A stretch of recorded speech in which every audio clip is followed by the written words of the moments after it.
Hello everyone, स्वागत है आप सभी लोगों का कल्याण इंस्टीट्यूट यूट्यूब चैनल पे। इस चैनल के माध्यम से हम बीएड पाठ्यक्रम का विश्लेषण कर रहे हैं और आज हम इस वीडियो के अंतर्गत टीचिंग यानी कि शिक्षण के संदर्भ में बात करेंगे, जिसमें कि हम ये जानेंगे कि शिक्षण का क्या अर्थ होता है, टीचिंग का, और टीचिंग की कौन कौन सी प्रकृति है, नेचर के बारे में जानेंगे। और अंत में हम ये जानेंगे कि वास्तव में टीचिंग की कौन कौन सी अवस्थाएं हैं, उन स्टेजेस के बारे में हम ये जानेंगे कि टीचिंग की कौन कौन सी स्टेजेस है।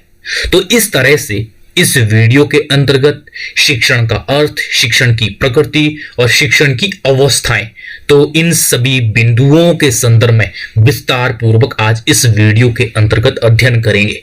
तो आप हमारे साथ अंत तक जरूर बनिएगा, जिससे कि आप ये जान पाएंगे इन सभी बिंदुओं के संदर्भ में विस्तार पूर्वक गहनता के साथ आप ये जानेंगे कि वास्तव में टीचिंग के ये कौन कौन से जो कॉन्सेप्ट है, इन कॉन्सेप्ट के संदर्भ में किस तरह से जो टीचिंग है, टीचिंग में जिसमें की अवस्थाएं है, इसकी नेचर है, इसके बारे में आप विस्तार पूर्वक जान पाएंगे।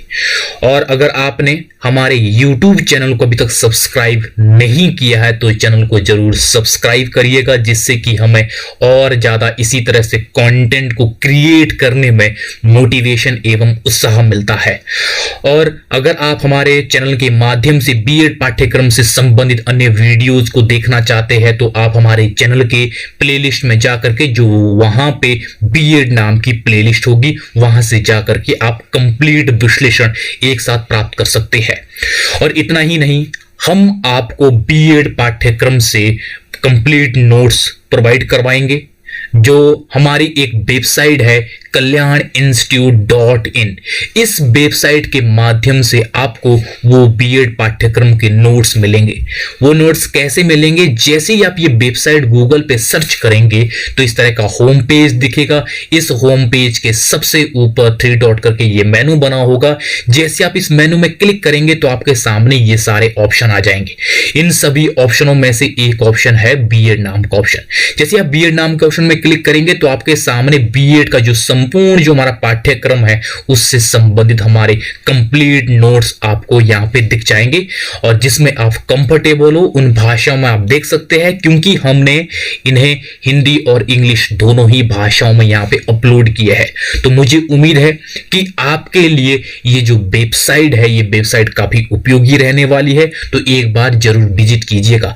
और हां, अगर चैनल को अभी तक सब्सक्राइब आप लोगों ने नहीं किया है तो चैनल को जरूर सब्सक्राइब करिएगा, जिससे कि हमें और ज्यादा इसी तरह से कंटेंट को क्रिएट करने में मोटिवेशन एवं उत्साह मिलता है। तो चलिए कि बिना किसी देरी के आज के टॉपिक बात है। जो हमारा आज का टॉपिक है वो है शिक्षण यानी कि टीचिंग। सबसे पहले हम इस टॉपिक के अंतर्गत ये जानेंगे कि वास्तव में जो शिक्षण है, जो टीचिंग है, उसका क्या अर्थ होता है। टीचिंग, जैसा कि हम सब जानते हैं, टीचिंग में किस तरह से एक किसी विशेष संदर्भ में उस विषय, उस टॉपिक या उस किसी कॉन्टेक्स्ट में कुछ चीजें सिखाई जाती है, वह ही टीचिंग होती है। और इसको हम किस तरह से दो पक्षों में देखते हैं। एक व्यक्ति जिसे शिक्षक कहते हैं, वो कुछ चीजों को छात्रों को, जो सीखने वाले होते हैं, जो छात्र होते हैं, विद्यार्थी होते हैं, उनको चीजों को सिखाया जाता है। तो इस तरह से जो टीचिंग होती है, टीचिंग में सिखाना ही एक प्रायोरिटी होती है, जिसमें चीजों को, जिसमें किस तरह से एक जो शिक्षक होता है वो विद्यार्थी को सिखाता है। शिक्षण एक सामाजिक प्रक्रिया है। ये सामाजिक प्रक्रिया है और शिक्षण को हम अंग्रेजी भाषा में टीचिंग शब्द से पुकारते हैं, और जिसका तात्पर्य यह होता है कि सिखाना। जैसा कि मैंने आपको पहले कहा, टीचिंग का मतलब ही सिखाना होता है। यह जरूरी नहीं है कि सिखाना वास्तव में विद्यालयों में, कक्षाओं में ही होता है। सिखाना एक समाज में, एक खुले वातावरण में भी ये प्रक्रिया देखी जाती है। ये किस तरह से हम सामाजिक प्रक्रिया के अंतर्गत इसको रखते हैं टीचिंग को। ये इस संदर्भ में होता है, कोई घटनाएं, कोई परिघटनाएं, कोई भी हमारे जो कार्य करने के जो अनुभव है वो चीजें भी हमें सिखाती है। तो इस तरह से ये एक सामाजिक प्रक्रिया है जो कि हम किस तरह से समाज में रहने वाले हर एक प्राणी, समाज से, समाज में रहने वाले व्यक्तियों से, अलग अलग घटनाओं से, अलग अलग परिस्थितियों से वो कुछ ना कुछ सीखता है। तो वह ही क्या होती है, टीचिंग होती है। तो इस तरह से हम इसको एक सामाजिक प्रक्रिया कहते हैं। टीचिंग में किस तरह से एक व्यक्ति किस तरह से कुछ ना कुछ वो हासिल करता है, वो सीखता है, वह एक तरह से हम इसको एक विस्तृत परिदृश्य में देखते हैं। अगर हम शिक्षण की जो प्रक्रिया है, जो टीचिंग की जो प्रक्रिया है, इसमें किस तरह से जो क्लासरूम में होता है, क्लासरूम में एक शिक्षक विद्यार्थियों को कुछ ना कुछ सिखाता है। तो इस प्रक्रिया में किस तरह से जो शिक्षण का जो अर्थ होता है वो वास्तव में संकुचित अर्थों में होता है, जिसमें कि हम इसके बाद ये देखेंगे कि शिक्षण की जो संकुचित अर्थ है वो क्या है शिक्षण का। वास्तव में जो शिक्षण का जो संकुचित अर्थ है ये इस संदर्भ में होता है जब एक क्लासरूम में एक अध्यापक छात्रों को कुछ ना कुछ सिखाता है। यह सिर्फ और सिर्फ जो शिक्षण है ये क्लासरूम में होता है। तो इसीलिए इसे हम संकुचित अर्थ में इसको परिभाषित करते हैं, जिसमें कि स्कूली शिक्षा से इसका एक संदर्भ होता है संकुचित अर्थों में शिक्षण का, जिसमें अध्यापक द्वारा बालक को निश्चित स्थान पर, यानी कि स्कूल में, क्लासरूम में, एक किसी भौतिक दीवारों के भीतर एक विशिष्ट वातावरण में निश्चित अध्यापकों के द्वारा उनके व्यवहार में पाठ्यक्रम के अनुसार परिवर्तन किया जाता है। ये किस तरह से होता है? जो एक अध्यापक है वो निश्चित स्थान क्लासरूम में या भौतिक दीवारों के भीतर एक विशिष्ट वातावरण में अध्यापक उनके व्यवहार में, छात्रों के व्यवहार में जो उसका पाठ्यक्रम होता है उस पाठ्यक्रम के अनुसार वो परिवर्तन करता है। तो हम इस तरह से क्लासरूम में जो टीचिंग है वो टीचिंग इस संदर्भ में देखते हैं, और यह टीचिंग, ये शिक्षण वास्तव में संकुचित अर्थों में होता है क्योंकि इसका दायरा सीमित है। एक अध्यापक वास्तव में जो उसका करिकुलम या पाठ्यक्रम होता है उसके तहत विद्यार्थी को शिक्षा प्रदान करता है और विद्यार्थियों के जो व्यवहार है उन व्यवहारों में परिवर्तन करने का प्रयास करता है, क्योंकि डिसाइड है पहले से कुछ निश्चित पाठ्यक्रम, उस पाठ्यक्रम के अंतर्गत ही टीचिंग करवाई जाती है। ये ही वास्तव में शिक्षण का संकुचित अर्थ होता है। अब हम इसके बाद शिक्षण का व्यापक अर्थ देखेंगे कि शिक्षण का वास्तव में व्यापक अर्थ क्या है। उन व्यापक अर्थों के परिप्रेक्ष्य में किस तरह से ये जो टीचिंग है, ये टीचिंग होती है। शिक्षण का व्यापक अर्थ वह सब क्रियाएं उसमें शामिल होती है जो व्यक्ति अपने पूरे जीवन में सीखता है, यानी कि जो शिक्षण के व्यापक अर्थों के परिप्रेक्ष्य में हम उन सभी क्रियाओं को शामिल करते हैं जो व्यक्ति अपने पूरे जीवन में कहीं ना कहीं सीखता है, उन क्रियाओं से, उन अनुभवों से। जब एक व्यक्ति का जन्म होता है, जन्म के उपरांत एक व्यक्ति कुछ ना कुछ पूरे जीवन भर मृत्यु प्रांत तक कुछ ना कुछ सीखता है। वो अलग अलग क्रियाओं के माध्यम से या समाज या वातावरण में या अलग अलग परिस्थितियों से, अलग अलग जो अवसर मिलते उसे, उससे वो कुछ ना कुछ सीखता है। यह ही वास्तव में शिक्षण का एक व्यापक अर्थ होता है, क्योंकि इसमें कोई निश्चित सीमा नहीं है सीखने की। इसमें एक इस तरह से विस्तृत स्वरूप होता है जो वास्तव में एक व्यक्ति को सीखने के लिए एक तरह से खुला वातावरण प्रदान करता है, जो समाज से अनेक घटनाएं, अनेक परिघटनाएं, अनेक जो अवसर होते हैं उससे कुछ ना कुछ एक व्यक्ति सीखता है। वह ही वास्तव में शिक्षण का एक व्यापक अर्थ होता है। और शिक्षण के व्यापक अर्थ में इस तरह से इसमें औपचारिक, अनौपचारिक साधन इसमें शामिल होते हैं। ये किस तरह से होते हैं?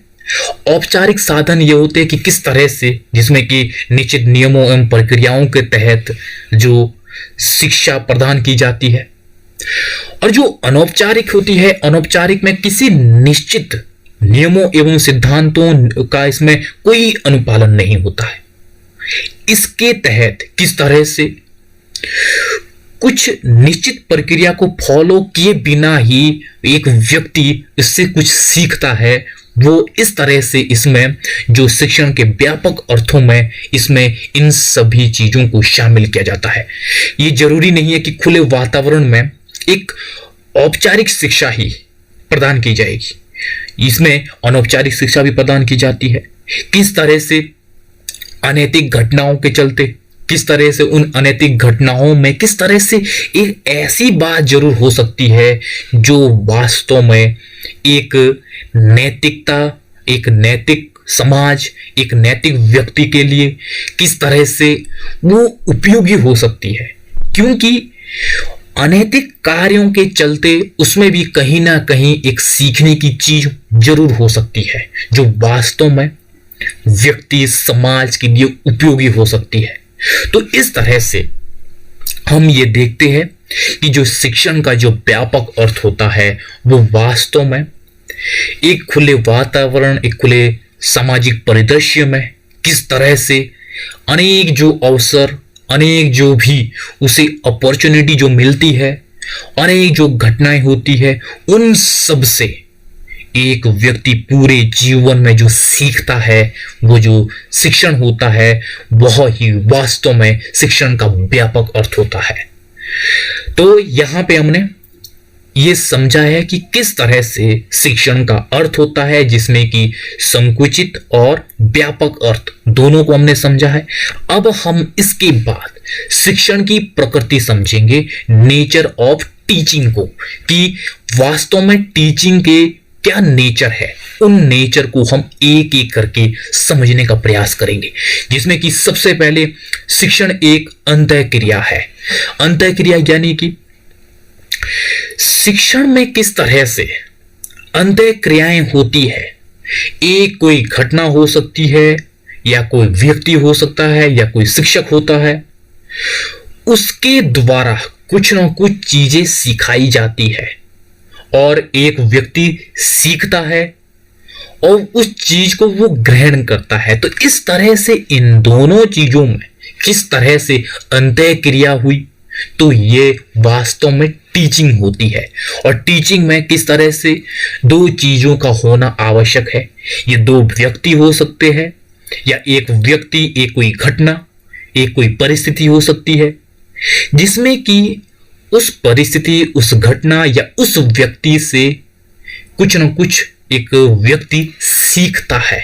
तो इस तरह से शिक्षण एक अंतःक्रिया है, जिसमें दो चीजों का अंतःक्रियाएं होती है उनमें, और किस तरह से उन दोनों में किस तरह से एक व्यक्ति या एक परिस्थिति कुछ न कुछ सिखाती है दूसरे व्यक्ति को।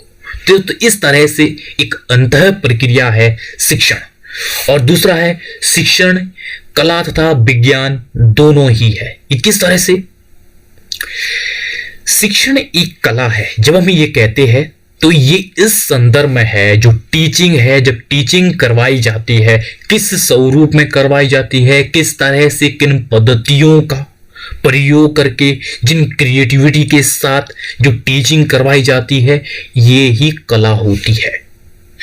और टीचिंग के बाद जब हम असेसमेंट करते हैं, जब हम इवैल्यूएशन करते हैं, तो इनमें किन नियमों एवं सिद्धांतों का प्रयोग किया जाता है, तो वह ही वास्तव में विज्ञान होती है। तो इस तरह से हम ये कह सकते हैं, जो ये टीचिंग है, टीचिंग कला और विज्ञान दोनों है। कला इस रूप में है जिन प्रक्रिया के तहत, जिन क्रिएटिविटी के साथ जो एक शिक्षक है, एक शिक्षक जो टीचिंग करवाता है, जो शिक्षण करवाता है, वो होती है कला। और मूल्यांकन में जिन पद्धतियों का प्रयोग किया जाता है, जिन वैज्ञानिक पद्धतियों का प्रयोग होता है और जिन सिद्धांतों नियमों का प्रयोग होता है, वह विज्ञान होती है। तो इस तरह से शिक्षण एक कला और विज्ञान दोनों है। और तीसरा है, शिक्षण एक विकासात्मक प्रक्रिया है। ये किस तरह से?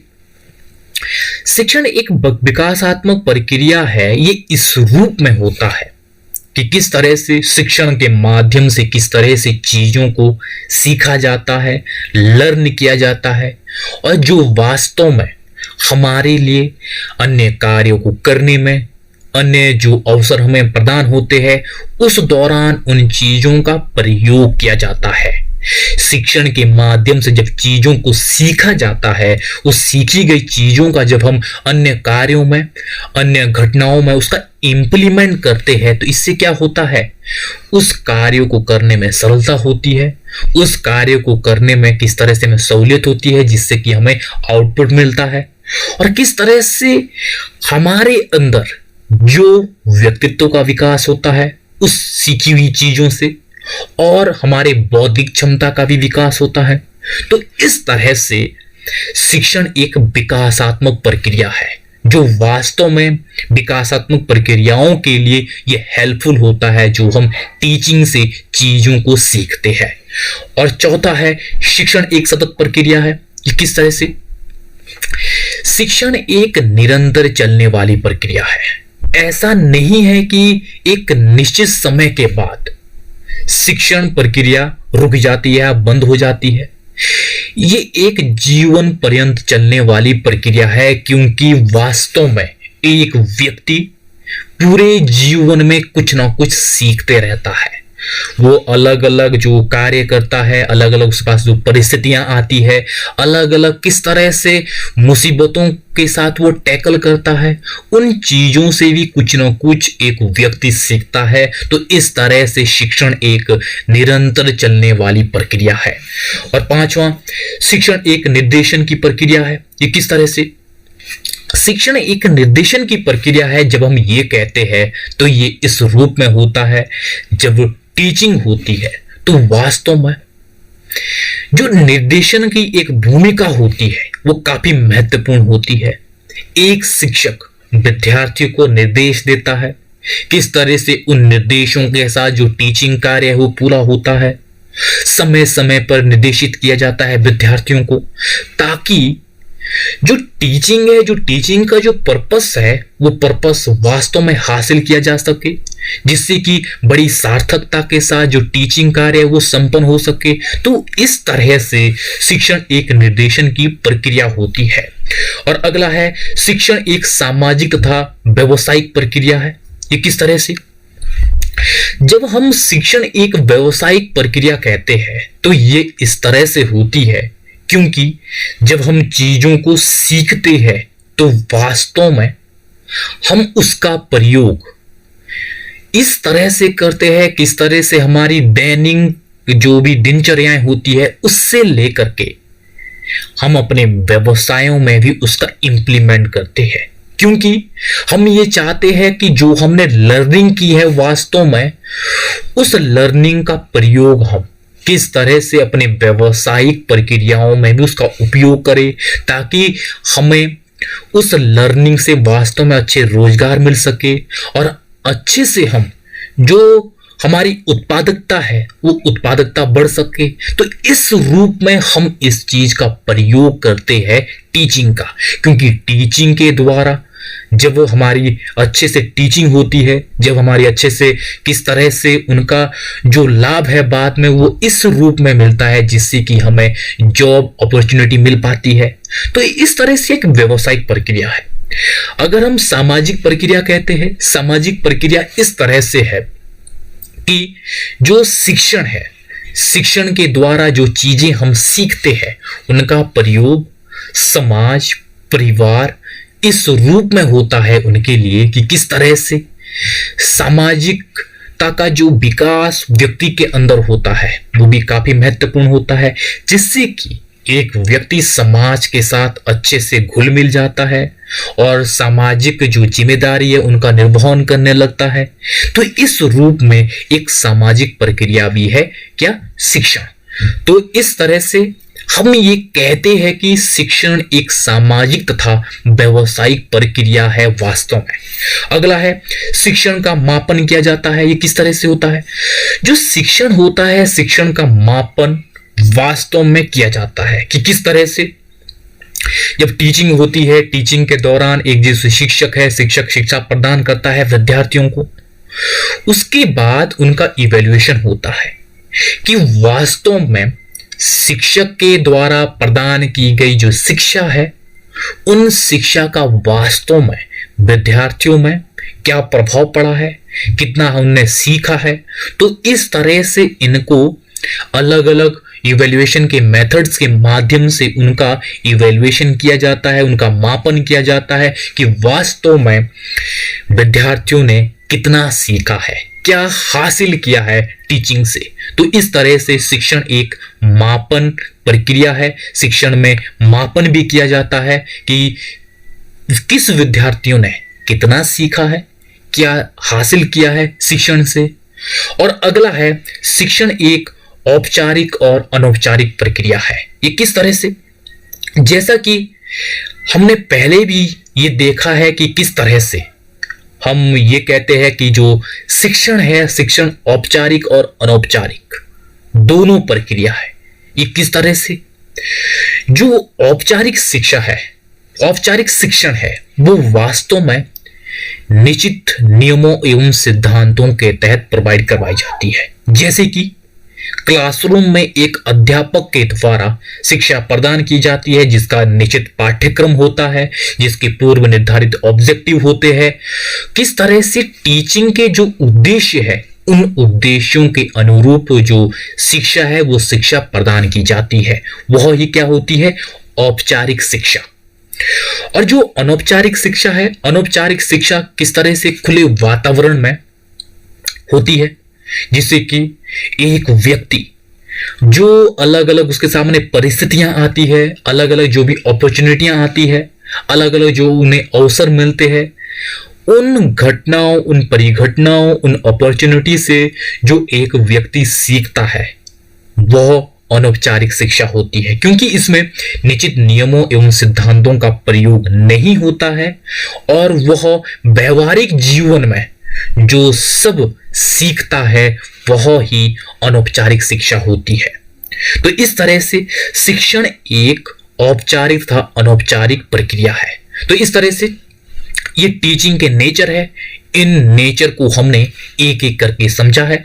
अब हम इसके बाद ये देखेंगे कि वास्तव में टीचिंग की कौन कौन सी स्टेजेस होती है। उन स्टेजेस को हम एक एक करके यहाँ पे देखेंगे।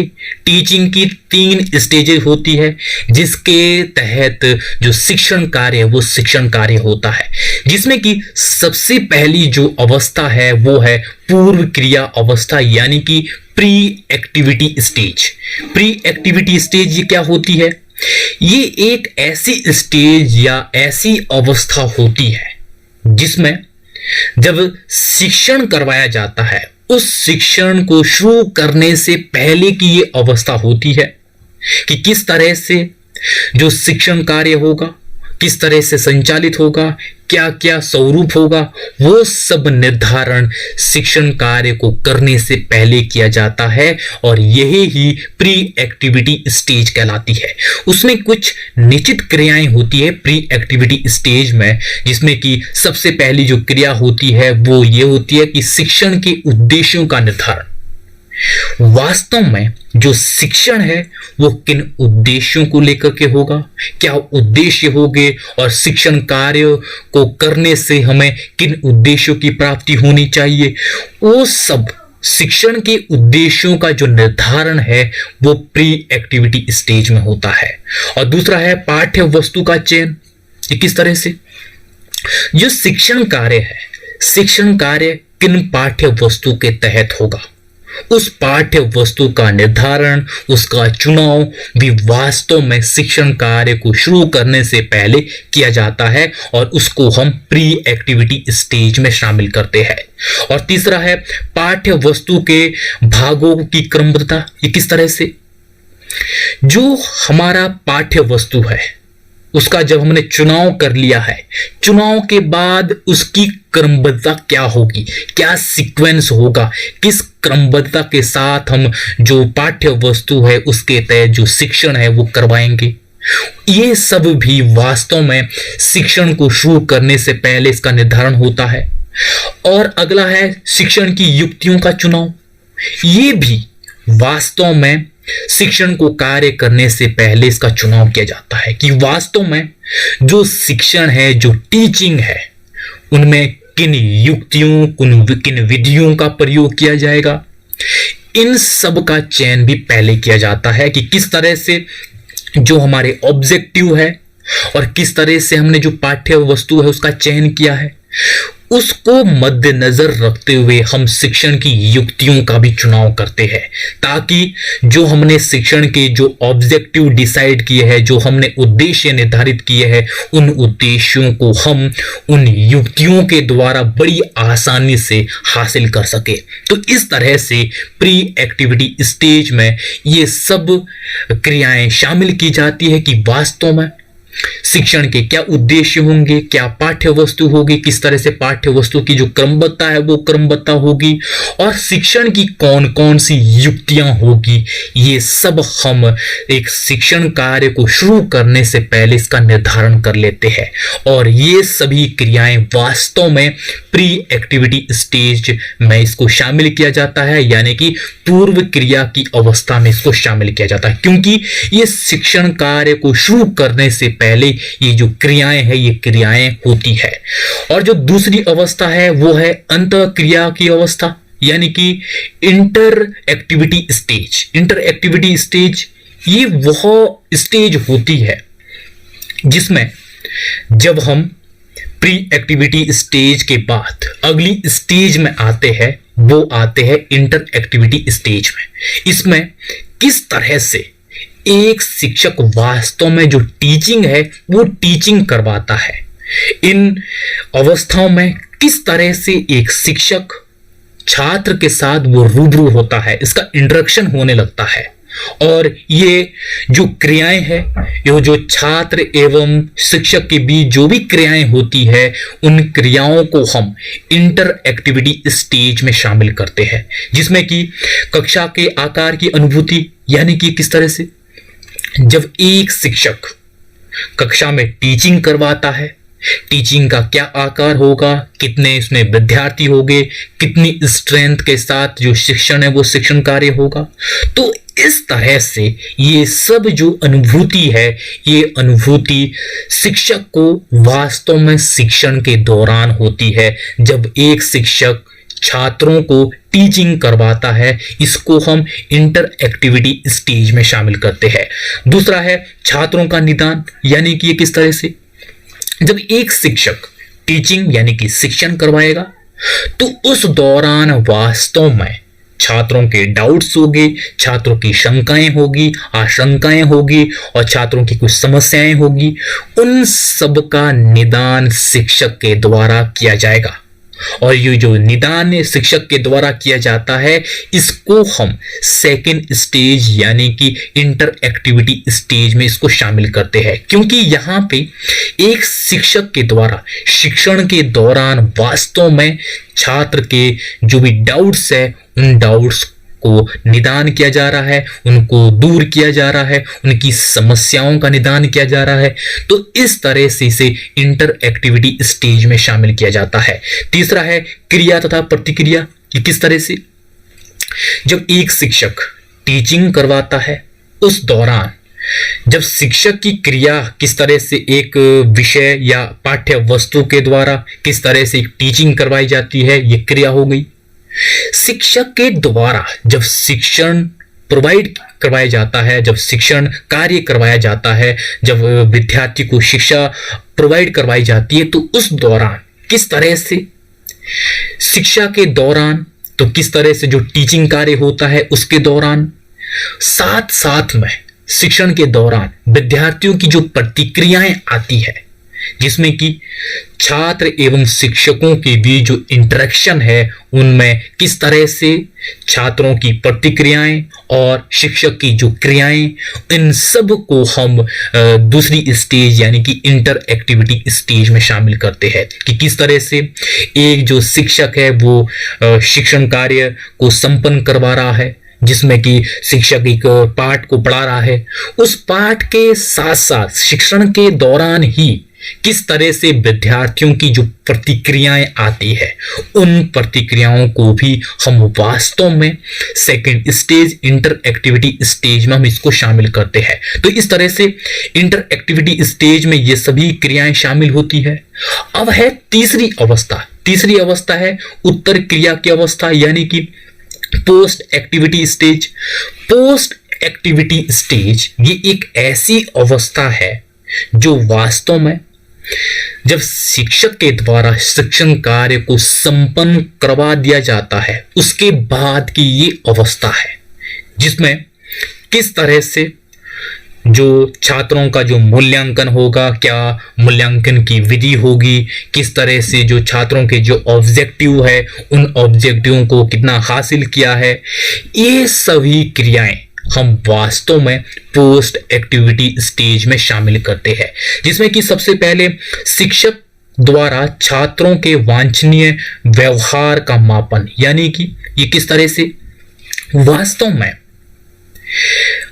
एक शिक्षक के द्वारा जो टीचिंग करवाई गई है उस टीचिंग के दौरान जो छात्रों के व्यवहार में जो परिवर्तन हुआ है, उन परिवर्तनों के जो मापन है उसको हम वास्तव में किसमें थर्ड स्टेज में पोस्ट एक्टिविटी स्टेज में शामिल करते हैं। जब एक शिक्षक किसी पाठ को पढ़ाता है, उस पाठ को पढ़ाने के बाद वास्तव में छात्रों में क्या परिवर्तन आया, छात्रों में क्या हासिल किया है, उसको किस तरह से मापा जाएगा, वो सब जो मापन है वो मापन भी हम शिक्षण कार्य को पूरा करने के बाद करते हैं, जिसको हम पोस्ट एक्टिविटी स्टेज में शामिल करते हैं। और दूसरा है समुचित मूल्यांकन की प्रविधियों का चयन। ये किस तरह से, इसको हम इस तरह से देखते हैं कि किस तरह से एक शिक्षक के द्वारा किस तरह से शिक्षण कार्यों के बाद जो छात्रों का जो मूल्यांकन जो करवाया जाता है, उस मूल्यांकन में किन प्रविधियों का चयन किया जाएगा, किन विधियों, किन मेथड्स का प्रयोग किया जाएगा, और ये जो चयन होगा किन विधियों के द्वारा जो मूल्यांकन होगा, इसको हम पोस्ट एक्टिविटी स्टेज में शामिल करते हैं, क्योंकि वास्तव में ये जो चयन है, ये चयन वास्तव में शिक्षण कार्य के बाद होता है और इसका प्रयोग भी शिक्षण समाप्त होने के बाद होता है।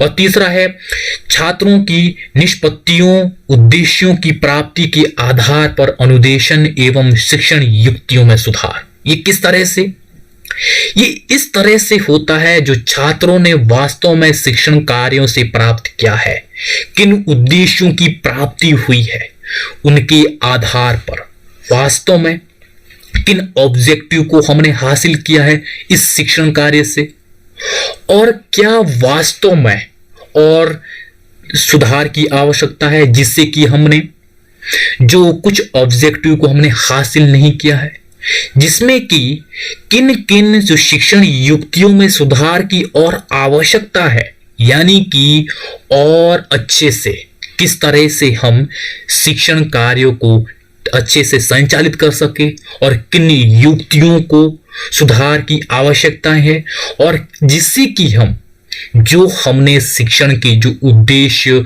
निर्धारित किए हैं उन उद्देश्यों को हम और अच्छे से, और जो हमारे उद्देश्य है उन सभी उद्देश्यों को हासिल कर सके। इन सब के मद्देनजर क्या क्या सुधार की संभावनाएं हैं, किन किन शिक्षण युक्तियों में सुधार करना होगा जिससे कि हम उन उद्देश्यों को हासिल कर सके। तो यानी कि चिंतन मनन जो भी होगा वो वास्तव में शिक्षण गतिविधि के बाद होगा, और इसको हम पोस्ट एक्टिविटी स्टेज में शामिल करते हैं, जिससे कि हम ये देखते हैं वास्तव में क्या कमी रही है शिक्षण में, और उस शिक्षण को और अच्छे से कैसे दोबारा करवाया जाए जब हम इन उद्देश्यों को अच्छे से हासिल कर सके। तो इस तरह से इस पोस्ट एक्टिविटी स्टेज में ये सभी क्रियाएं शामिल की जाती है जो वास्तव में शिक्षण कार्य के बाद होती है। तो इस तरह से शिक्षण की ये अवस्थाएं हैं जिसको हमने एक एक करके इस वीडियो के अंतर्गत देखा है, और इस वीडियो में हमने सबसे पहले ये जाना है कि वास्तव में शिक्षण का क्या अर्थ है, जिसमें कि हमने शिक्षण का संकुचित अर्थ, शिक्षण का एक व्यापक अर्थ, इसको भी देखा है,